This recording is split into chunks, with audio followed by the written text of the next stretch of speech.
Koppel, host of the Time for Coffee podcast, where you get firsthand career advice into the jobs and industries that interest you the most.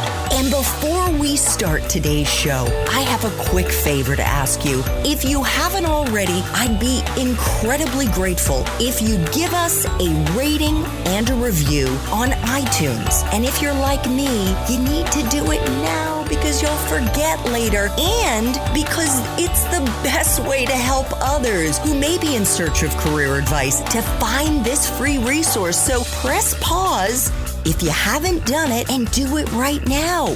I'll wait. Thanks so much and enjoy today's show. Hey there, Java junkies. Welcome back to another episode of T for C. If you want to learn what it's like to be a recruiter in the financial services and insurance industry, then this is the episode for you. Because my next guest has worked in this field for the last 4 years, including several years spent as a career consultant and coach on 2 university campuses. But before I introduce you to Jordan Hallow, I want to make sure you've signed up for the Java Junkies Journal. That's T4C's newsletter that features career advice, insights, and inspiration that you won't find anywhere else. Just head over to the Time for Coffee website at time4coffee.org, and the sign-up box is right there. Now, my Java lovers, please grab your mug and take a chug of your favorite caffeinated beverage because it's time for another caffeinated career conversation. And my guest is Jordan Hallow, a 2015 grad of Ball State University in Indiana, and today the Director of Selection and Recruitment at Northwestern Mutual in Crown Point, Indiana. Prior to joining Northwestern Mutual, Jordan was a career consultant at Purdue University Northwest. Earlier in his career, Jordan was a career coach and advisor at Western Michigan University. Jordan, welcome to Time for Coffee. Are you caffeinated and ready to go? That shouldn't even be a question. But it is. Absolutely, I am. I know. We were chatting before we started here, and you were sharing with me that you're on your 3rd cup, and it's what time in Indiana? It's 9 o'clock. Holy cow. What time do you have your first cup? So it used to be like right when I woke up. Then I was doing some research, like some people were saying that if you have it within the first hour, when you wake up, it's not really good for you. So I started to wait a little bit. So sometimes it's 5:30 or 6. Sometimes it's 7 o'clock. It ultimately just depends. But usually by about 7:30, I'm at least 1 or 2 cups in. Yeah. As I was saying to you, in my experience as a very experienced coffee drinker, I find after the 2nd cup, it's diminishing returns. Like I find I get more and more tired the more caffeine I ingest. That's why you just drink more, so that you just prolong feeling diminished. I don't know about that, but listen, I'm just thrilled that I have a fellow caffeine junkie here with me. So Jordan, your title is Director of Selection and Recruitment at Northwestern Mutual in Crown Point. Mm-hmm. I looked it up before we started this interview. Northwestern Mutual is the marketing name for the Northwestern Mutual Life Insurance Company and its subsidiaries. Is that right? Yeah, we mostly life insurance, and we also do investments as well. We just started doing that in the late 2000s, so it's pretty new to the practice. Got it. What does that title mean?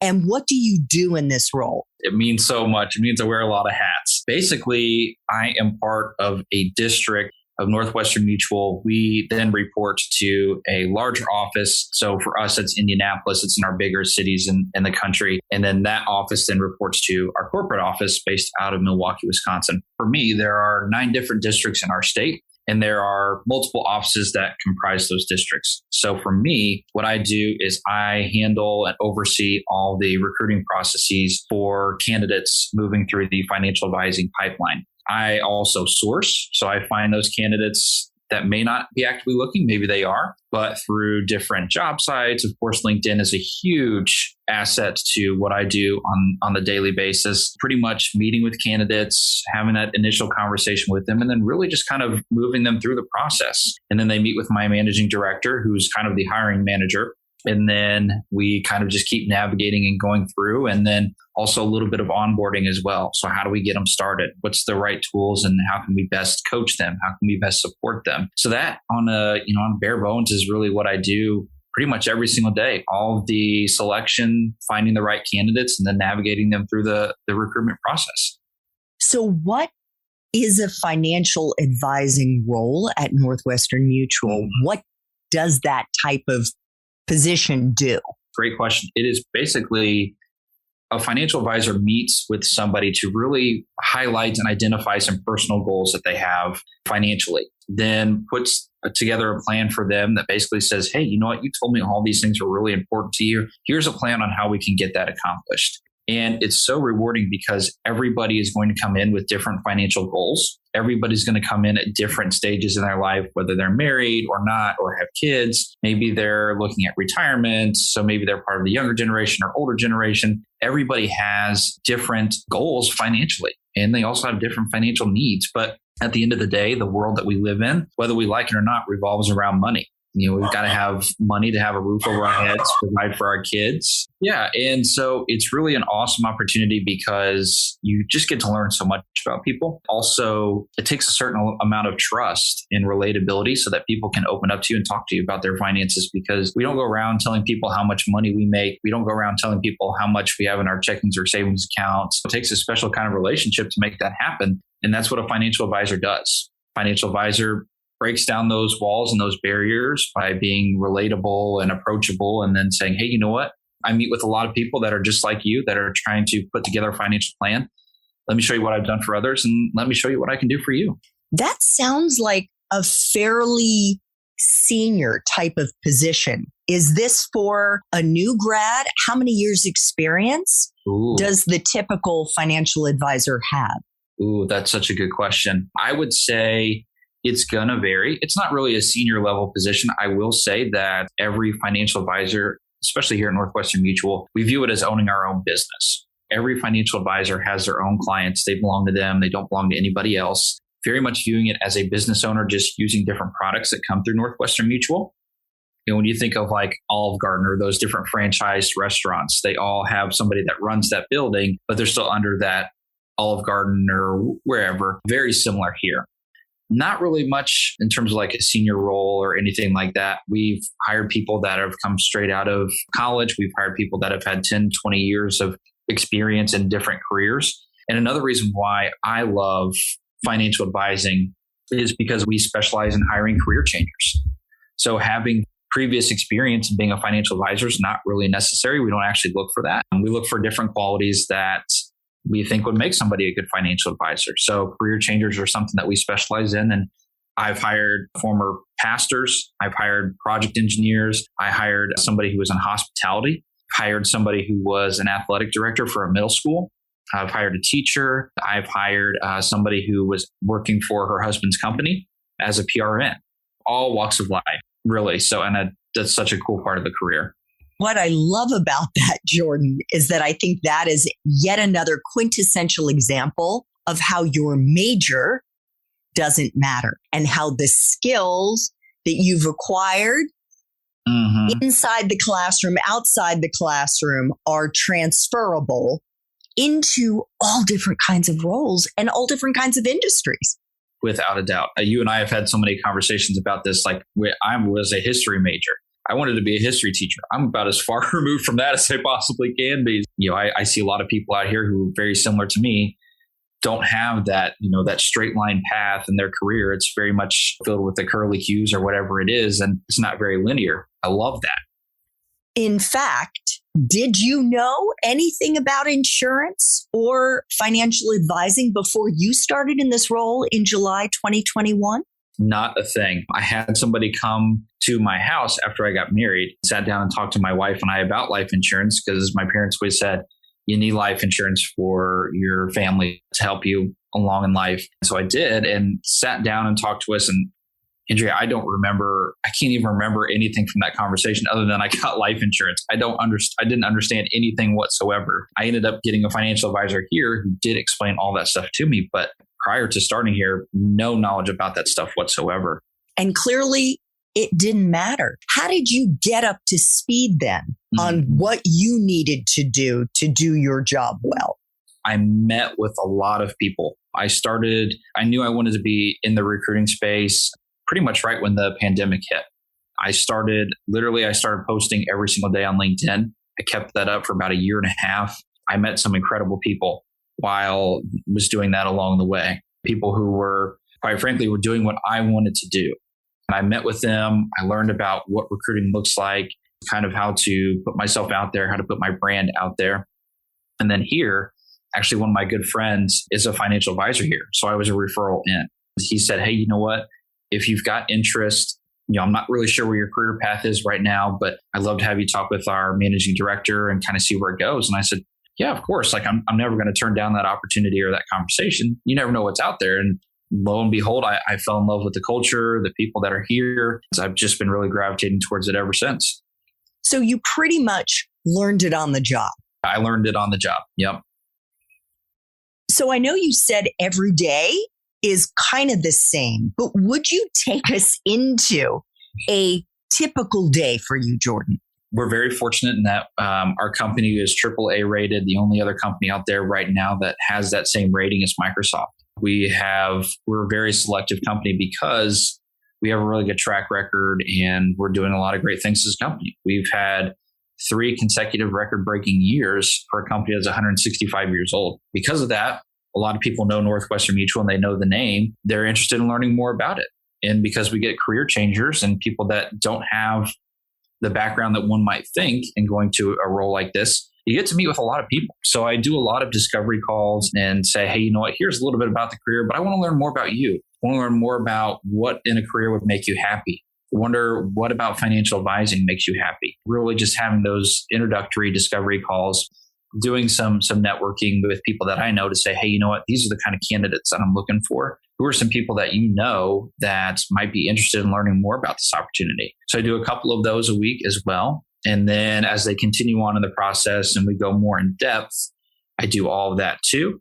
For our internship, I handle all of the initial sourcing and the interviews for that as well. So that's pretty much a day in the life. Lots of talking with people. I get to learn about everybody.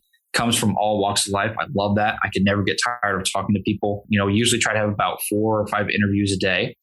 We are really trying to grow and expand. So we have the opportunity to have a lot of people that we get to interview. And I do a lot of that and then reaching out to people, doing some meetings here and there. And I'm also part of the leadership team here at our office. So trying to figure out where our office wants to go, where our district wants to go within the next 3 to 5 years, all the things that are involved there too. So lots of meetings, and a lot of people might be like, oh my gosh, that sounds awful, but it's actually pretty fun. I never get tired of talking to people. So most of those meetings, Jordan, are they on the phone? Are you actually going to meet people in person? Are you doing on-campus recruiting at job fairs and things like that? Yeah, it's going to be a mix of the bunch. I would say, especially in the university life, there's certainly those hot months or those hot times of the year where the students are going to be like, I'm looking for a new job or I'm looking for an internship, or during those career fairs. So we're definitely going to be on campus. I always invite people into my office. I'm never going to shy away from having that conversation with them face to face. That's what I'd prefer. But also sometimes I just go out and buy them coffee or buy them lunch and say, hey, you know what? Instead of just coming into the office and doing a really formal interview, let's just go out to lunch. Let's just get to know each other and kind of see if what we have here lines up with what they want and kind of see if we can explore the next steps in the process. You mentioned earlier that you are on LinkedIn, presumably using LinkedIn Recruiter to find candidates. Can you take us behind that wall and let our young listeners know what kinds of keywords, what you're using to identify strong candidates? Yes, I love this question. So from the behind the curtains, the first thing that I'm going to do is in LinkedIn Recruiter, I can have different pipelines that I create, and I can create those based off of, just like you mentioned, those different keywords. So I'm going to pull keywords from my job description. I'm going to pull keywords from people that I know that in the past have produced some really good candidates. So, for example, it could be sales, it could be account executives, it could be finance, it could be relationship building, it could be marketing, it could be finance, any of those commonality keywords that you might associate with financial advising. I'm going to be pulling those and I'll do Boolean searches so I can combine finance and marketing and get some results from that as well. Instead of just looking at one keyword, I can search a bunch at one time. And then I'm going to look at geographic location too, to see how close you are to the office, things like that. I can also pull where you graduated and see if we've got some commonalities there. That is definitely some stuff that I will search. And then it will also tell me if people are open to opportunities, if they're more likely to respond back to my outreach. Lots of different filters that I can go through to try to find that ideal candidate. You mentioned Boolean. What is that?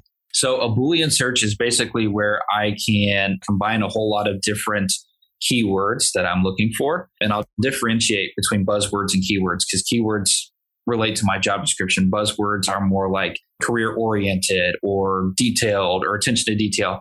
I'm not looking for that kind of stuff. I'm looking more for like the soft skills and the hard skills. The Boolean search allows me to search multiple different things at one time. For example, I can search sales and marketing and account executive. And I can pull profiles based that have those 3 keywords in them versus just searching for one keyword at a time. Great. Thank you. What is a typical recruiting cycle for a financial advising candidate? And what can you kind of lay out how long that usually takes? Yeah, I would say from my initial interview with them or my initial conversation with them, it could take up to 3 to 4 weeks to get through the process. So we will meet with me. I'll kind of get to know more about you and see if that mutual benefit is there.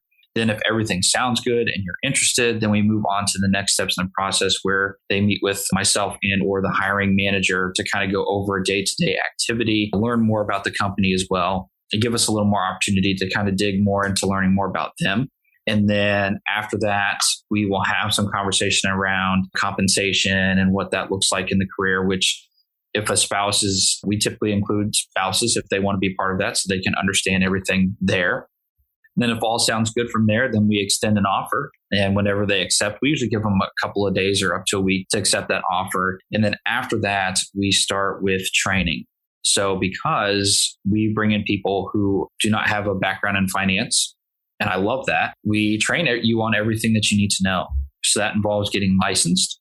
And that's a huge priority. And then also getting meetings on your calendar and kind of bringing you up to speed, a slow runway to get you up and going full time. So we've got different training. We've got training that happens at our network office down in Indianapolis. You get to meet from some of the greatest minds in the industry. It sounds like a lot, but it happens pretty quickly.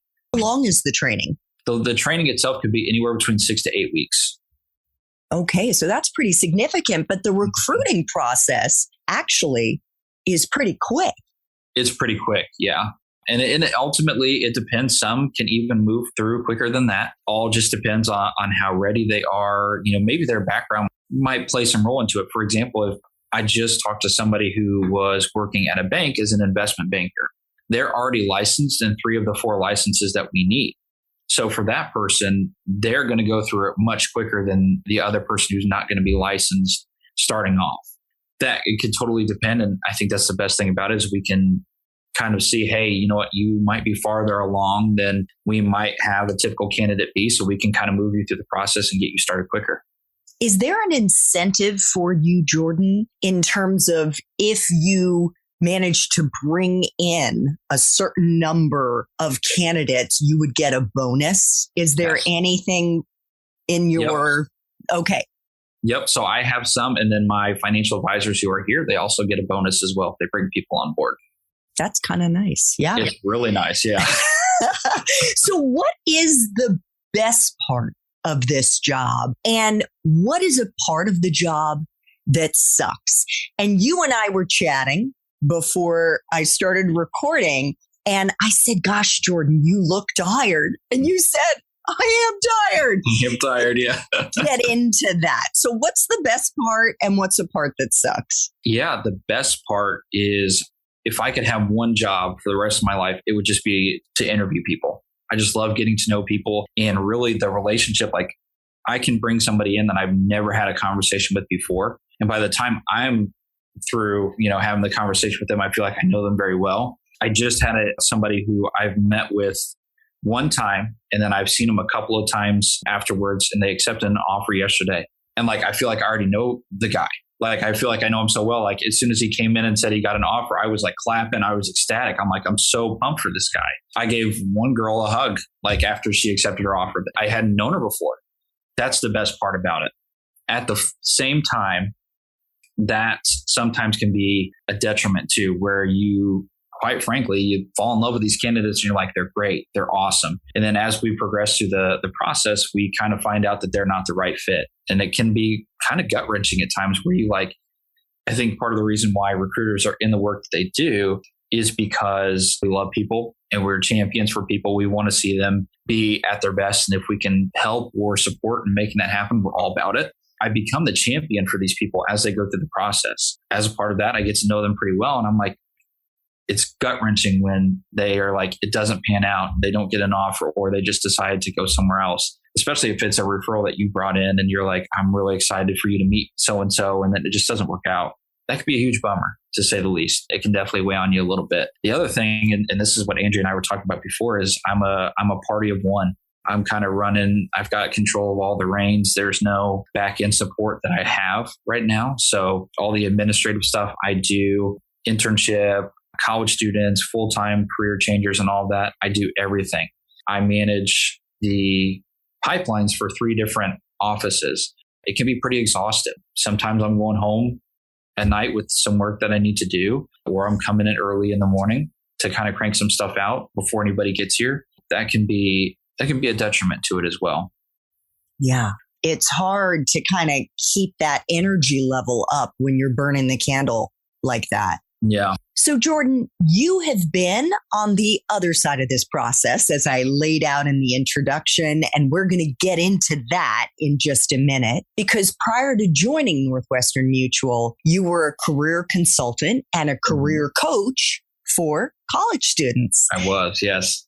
Now that you're a director of recruitment in industry, are there any patterns that you've observed among the best candidates, the ones who make it through and those who don't make the cut? What do the most successful ones do to stand out? There's a number of things. One, and it might sound strange, but they actually answer the question that I'm looking for. They answer it the way that I envision them answering it, and they can get to the point pretty quickly. I'm able to pick up on their answer, and I'm like, okay, yeah, this sounds exactly like what I'm looking for. So for example, tell me about yourself. That's one of the most standard interview questions that's out there. I would say most college students or even career changers and people who have been in the career for some time, they botch that.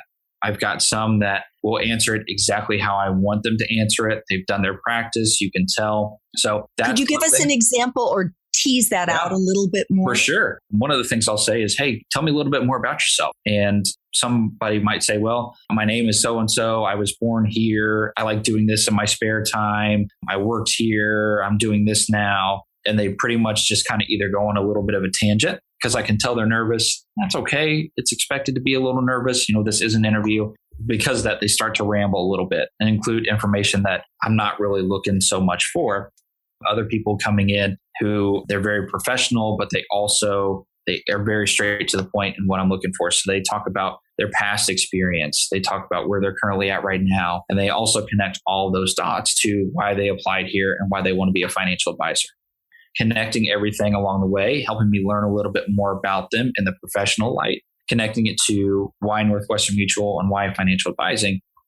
Perfect answers. Great. That's exactly what I want to see. I can tell when people haven't done their research or they haven't done any kind of mock interviews or practice. The other one is confidence. I love seeing candidates that are confident. It's the nonverbal, so the eye contact, most important thing. Even in a virtual meeting, I would argue that that's really important. But confidence in who they are, confidence that they have the skills and the abilities to come on board. They know and they have exactly what I'm looking for, and they're telling me that, and they're showing me that. So they have great examples of how in my job description, I might say, I'm looking for somebody who has experience with this. As you had talked about before, those transferable skills have so much value, and they can allude to and give specific examples of how those skills have transferred and how they would transfer into this role. So confidence, answering the questions without rambling on, definitely some things that I look for, and those nonverbals too. Are there any other ways that people can telegraph to you their self-confidence beyond eye contact? Yeah, the way that they're dressed is definitely something. I've seen some that come in with a tie that's all the way down here, or all the way down where, just for our listeners? Yeah, just 2 or 3 inches down where it needs to be. It's not tied tight. They come in with a suit or, the appropriate attire for an interview. There, at some point, they're even maybe a little overdressed. I'll never turn that away. Also, their voice, the way that they're talking, the tone in their voice is very professional. It's not monotone. They've got some excitement there, but they're also firm at the same time. So I think that helps too. I would also say a good handshake, or I think eye contact is the best thing, but also somebody who's not fidgeting around, not kind of moving in their chair, stuff like that. Those little things that can be distracting at sometimes that we might do just as a little bit of a sign of nerves. I have also found, Jordan, that people exude self-confidence when they aren't afraid to joke around a little bit. Yeah. To show a little bit of their personality, because I think that it's so common, especially for younger job seekers, to feel that they have to be very serious for the whole sure. time. For sure. Yeah, you bring up an excellent point. The whole point of my interview process, I don't really even like to call it an interview. I like to call it a conversation, because they come in thinking interview. They're all very, as you mentioned, they're very tight. They're tight. They're nervous. They're kind of struggling to get some things out, or they're like, oh my gosh, like it's a big deal. It's a big deal. It's an interview. And I like that they treat that as such, but I'm like, this is an opportunity for me to get to know you, as well as for you to get to know me and the role that I'm looking to fill the position for. I want to get to know you personally as well. If you come on board, I could be spending a third of my lifetime with you. You know what I mean? I want to know about you personally. I want to know about what you like to do, what you're involved in as a student. What are you involved in outside the class? And I want to get to know and see that kind of personality side of you, because it eases those tensions. I think it makes for a much easier conversation for both of us moving forward. Absolutely. Have there been any surprises that you've had that you weren't aware of when you were sitting on the other side advising students, that you became aware of when you stepped into the role of a recruiter? I would say that every career that's out there has transferable skills. Every career out there, you need to be able to communicate. You need to be able to problem solve. You need to be able to do, it doesn't matter if you are president of the United States, all the way down to, any kind of role or career that you can think of. Those transferable skills are so valuable. I focused a lot when I was career coaching on hard skills as well as soft skills. And now I'm learning from my perspective now as a recruiter, how much I value more of the soft skills than the hard skills. Why? And I'm also finding that the soft skills are so much harder to teach than the hard skills. And what is it about the soft skills that have become more important? I think that I can train anybody on financial knowledge, things of that nature. I can teach you the hard skills. There's no doubt about that. But what I can't teach you is compassion, caring about others, communicating, wanting to be a part of this team. Like I can't teach you all that kind of stuff. I can help you grow in those areas. It's going to take a little more time. But if you don't have that passion for it, that's hard for me to teach. If you don't have, it's hard to teach character versus I can teach you how to run estimate for, somebody for saving up for retirement between 25 and 65. We can run that and I can show you that just like that. Easy to learn. Not so much easy to learn for like communicating and that character and all that stuff. It's really valuable. Got it. Okay. So let's flash back to your time as a career coach and consultant working at 2 universities. And most recently, you were at Purdue University Northwest in Indiana. What did you do in that role? The first thing I did is I taught a career readiness course at different levels. So at Purdue Northwest, I was very fortunate enough. My mentor was my supervisor, the director of our department at the time, and he was brought into the university's College of Business to design this experience, first year to fourth year experience program, where at your first year in the college, it's all about how you get acclimated to the university. What's a resume? How do I apply for jobs on campus? Or how do I apply to jobs outside of campus? Also getting to know your university resources. And in that second level, it's let's dive into the resume. Let's dive into the cover letter. Let's dive into getting to know you. The third year, it's all about interviewing for internships, for full-time roles, for part-time roles. Etiquette is definitely a part of that as well. And in that fourth year, it's all about the job search. It's all about LinkedIn. It's all about professional branding. And it's all about getting to know that particular career. So bringing in guest speakers and things like that. So I taught all levels of that. I specialized in that fourth year, that last year. And I'll be honest, that was my favorite. And I did that. I also did career coaching. So helping with resumes and cover letters, helping connect students with employers and people that I knew that were in my network. That was a huge part of it, which I don't really think a lot of students really understood would be part of it, and did that as well. And then I did a lot of different community outreach programs. So to connect students with employers, I set up career fairs for students. I set up different volunteer opportunities for students to partner with employers and professionals. A lot of that, the student seeking side as well as the employer facing side. I'd love to dig in a little bit to your favorite part of that experience. And that is that fourth year when you were helping usually seniors get into the job search process, because it really is a process. And because most schools don't require students to take a how to find a job and start a career course, many students are lost about how to get that process started. And they just end up scrolling their phones or their computers, looking at job boards, and then randomly applying for jobs. During your time at Purdue, Jordan, you actually built a course on navigating LinkedIn to help students build their personal and professional brands and gain the attention of people like you, of recruiters and hiring managers. Could you share a few of your tips? Yeah, I would. The reason why I created that course is because I had so many students that were getting ready to graduate that had less than 10 connections on LinkedIn.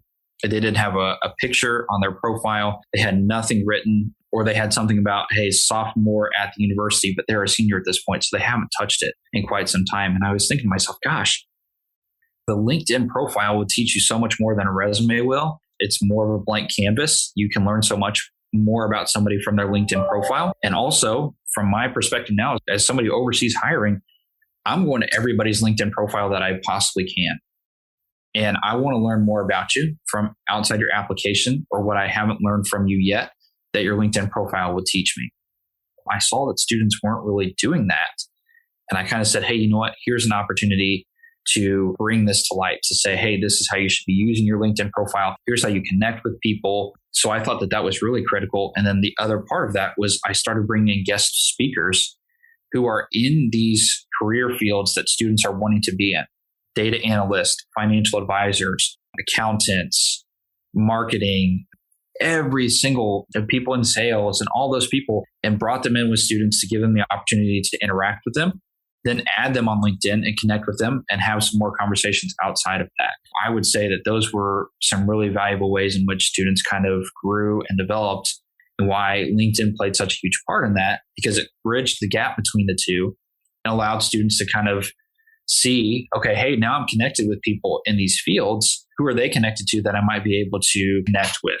So that has been that was really critical, helping my students kind of see that. Jordan, as you know, most Time for Coffee listeners are students, similar to the ones that you used to coach at Purdue. What would you like to share with them about how they should approach the job search process? Yes. And this is something that I've been preaching. Andrew preaches it as well. And a lot of recruiters and people in just the hiring space in general, career coaches as well, spend more time getting to know people versus going out and filling out those applications left and right. You are going to, it may sound like you're not going to make a lot of progress or you're going to miss out on something if you don't apply for it. But I love when somebody comes into my office and says, hey, I've got a referral for you. This person is somebody I've known for 5, 10 years, whatever it is, maybe just a couple of years. I've learned so much about them. Here's what I can tell you about them. Here's why I think they would be a great candidate. Awesome. Let me call them right now and see if we can set something up. I've learned so much more about that candidate already before I've even seen a resume from them. And I know that they're a qualified candidate because they came to me from somebody who knows this career and knows this field very, very well. They're only going to pick people who they know are qualified. Spend more time on that and getting to know the people inside the company versus going out there and trying to apply for anything that catches your eye. If you are just going out there and applying to everything, you're going to find that you are going to either burn out very quickly because the company may not align with what you want in a company or what you want in a day-to-day. And it's also more or less trying to find a job versus trying to find a career. And I want every college student to really think about, how do I find a career versus how do I find a job? Because they are significantly different. What is the distinction? A job is something that you're going to be in short term, that you don't really see yourself doing beyond a couple of years. When I'm looking for a financial advisor, what I'm looking for is somebody who wants to make this their career. When you are that, you are fully bought into it. Also, anybody who is in their 5th year, after their 5th year of being a financial advisor at Northwestern Mutual, you're 94% likely to retire with the company. It's got an amazing track record, and that I want everybody to see that long term. I don't want somebody to come in for a year or a couple of years and decide, hey, you know what, this really isn't for me. And they're not really bought into what we have at NM. They're not really bought into the culture or anything like that. They just want something to pay the bills. Everybody's got bills they need to be paid. I respect that. I've got them myself. But I want you to find something that you'd be happy with. And a job is just, might be a stepping stone, which is okay. But I want you to think career. I don't want you to think short term. And that can be hard as a college student because you're thinking about, I need to get something so I can start making more money. I need to get something right away. Find your fit and find your career and find the company that fits all the stuff that you align with. And I guarantee you, you'll be happier. You'll make more money over time, and you'll be in something that you're really happy in versus a job where you can be happy in it, but most likely you might be job searching within the next year or so. With that in mind, I'd like to flash back, Jordan, to when you were an undergrad at Ball State. And you've already said you were a history major. Yep. And you thought you were going to become a history teacher. You graduated in 2015. What did you do with that degree when you graduated? What was your first job and how did you get it? When I was at Ball State, I loved history. I still do to this very day. If somebody came up to me and said, hey, we'd like to have you teach an adjunct class at a university, I'd be all about it. I'd love it. But what I was doing at Ball State is I was very involved outside of the classroom. And I'm a firm believer that you grow and develop more outside the classroom than you do inside the classroom. And that college students should not just be going to college to get an inside the classroom experience with great professors and great programs, but more or less those outside the classroom activities, your social organizations, your business fraternities and sororities that are out there, the things that you're passionate about in life that stem beyond the classroom. That's where I spent a lot of my time. I was highly involved in at least 7 different student organizations while I was at Ball State. And I was like, man, I really love this. And my biggest mentors were the people who were our director of student life or our people who were in our office of admissions. And I finally went up to them one day and I said, how did you all get started in what you're doing right now? How do I do what you're doing? Because I love the outside of classroom experience and I love being at college. I just love to work with one and work with students who are just like me. And they said, well, there's this great program out there, higher education and student affairs. I was like, well, maybe I'm going to get a little bit of experience before I hop into that. I started out, I had a connection and a referral that got me into a position at Ball State where I worked with low income first generation students and doing the academic advising for them. Loved it. Absolutely loved it. And I was like, okay, this is what I want to do. So I was like, you know what? I have the history degree. I didn't use it. I kind of wanted to do more on the outside the classroom versus the inside the classroom stuff. Loved it. Got into a grad program and then kind of just everything just took off from there. If I had any advice for students, it would be try to figure out as many different ways that you can be involved outside the classroom.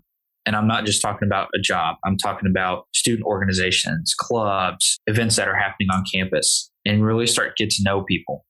If I could tell myself one thing, I would be like, man, I didn't really see the value in networking until after I graduated. Then I was like, okay, now I see it. Now I see it unfolding. I wish I would have spent more time getting to know people who had what I wanted and who had a job that I was like, well, this seems pretty cool. I'd love to learn more and see who they're connected with. Well, I love that story because that's exactly what you did.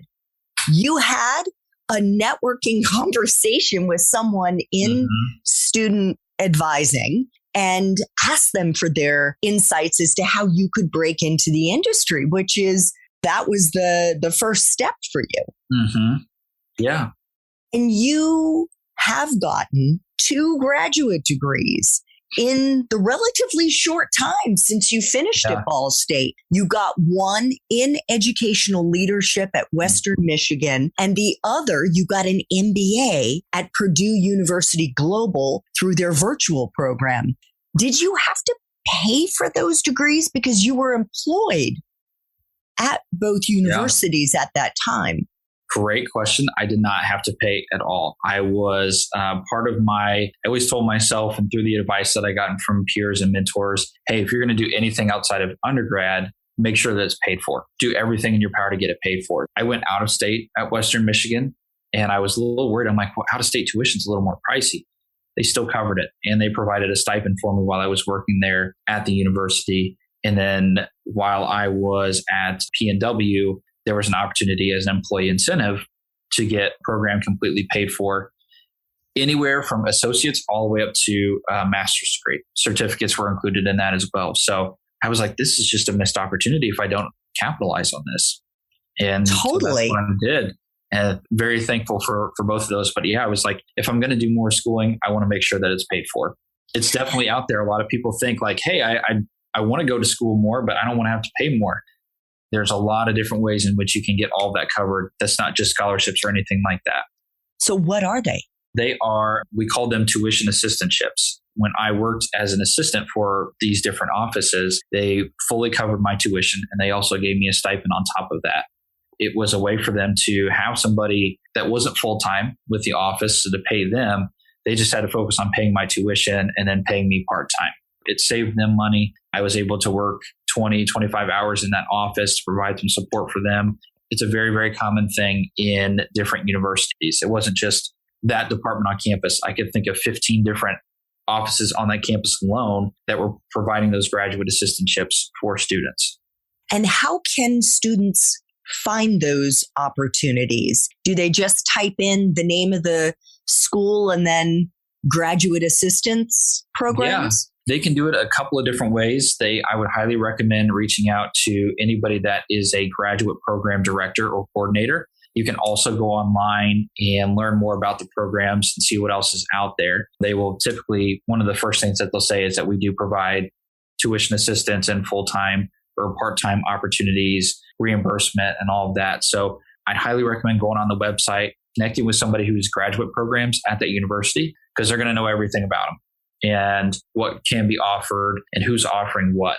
That would be a great place to start. And then also just connecting with people who might be program coordinators for those graduate programs that you're really interested in.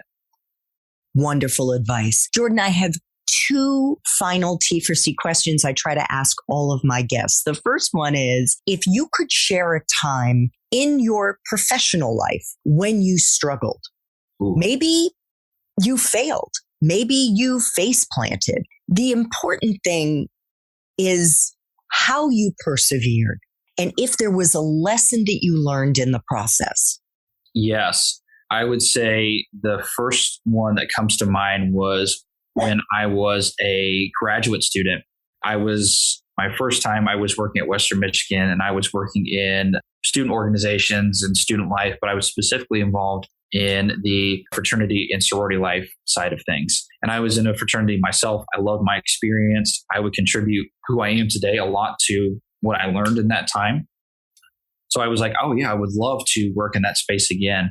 I learned very quickly that it was not where I wanted to be. I was working after hours, 9 o'clock, 10 o'clock at night with student meetings and things like that. And I was also learning that I wasn't very good at delegating things.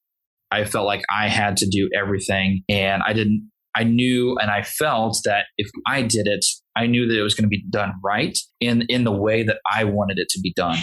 And I didn't give a lot of responsibility to my students and say, hey, this is your event. This is your experience. You go do what you want. You make it what you want. It came back on me. My supervisor was like, hey, you know what, Jordan, like, these are some of the things that we're hearing from students, and they're kind of losing a little bit of trust in you. And like, they're kind of hesitant to reach out to you about these kinds of things because you seem to be so much in control. So I learned very quickly, like, if the proverb is, if you want to go fast, go alone. I can't remember the exact proverb, but it's, I know that. If you want to go fast, go alone. If you want to go far, that's the one. Go together or something like that. Yes, that's exactly. It's an African proverb. Yes. And so it sounds cliche, but I was like, I really learned that that's just how it is. You can't do everything by yourself. You need to rely on other people. If you think that you're doing everything yourself so that you're saving other people time, you're also diminishing their growth and opportunities for them to experience and do new things and really take on things that they may not have envisioned doing before. It's going to help them grow so much. And I learned that pretty quickly. And I was like, I've got to learn to delegate. I've got to learn to be better in my communication with people as well. Thank you so much for sharing that. Yeah, of course. Final question. If you could go back to Ball State and do it all over again, but based on the wisdom you have now, what advice would you give yourself, Jordan? Oh, I would say go out and meet as many people who are different from you. Don't try to, it's very easy for us to kind of either put ourselves in a box of people that we associate with that think very similar to us. I would say the best thing about my experience in college was that I learned so much from people who are so different than me. People who had so many different backgrounds, people who had so many different lifestyles that I was not used to. I came from a very small rural town, and I ended up going in being at a college where I was exposed to people from completely different walks of life. And I loved that. They challenged me. I learned so many different ways to view things. So I would say seek out those people that are different than you versus trying to seek out those people who are similar to you.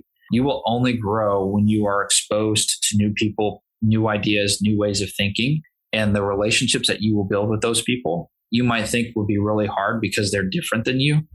I promise you, they are much easier than you think, and you will really thank yourself more for having exposed yourself to people who think and operate and act differently than you. And that is going to be a trajectory into your career when you are going to be surrounded by people who think, act, and do things differently than you. You have to learn how to work with those people. And a great way to get started in doing that is while you're in college. Fantastic advice. Jordan, I want to thank you so much for making time for coffee today with me and the T4C community. This was wonderful. And the only parting words that I have for you are, I'm cutting you off, my friend. No more caffeine today. I'm a talker. Well, that's the caffeine in me. Thanks so much for listening to this latest episode of T4C.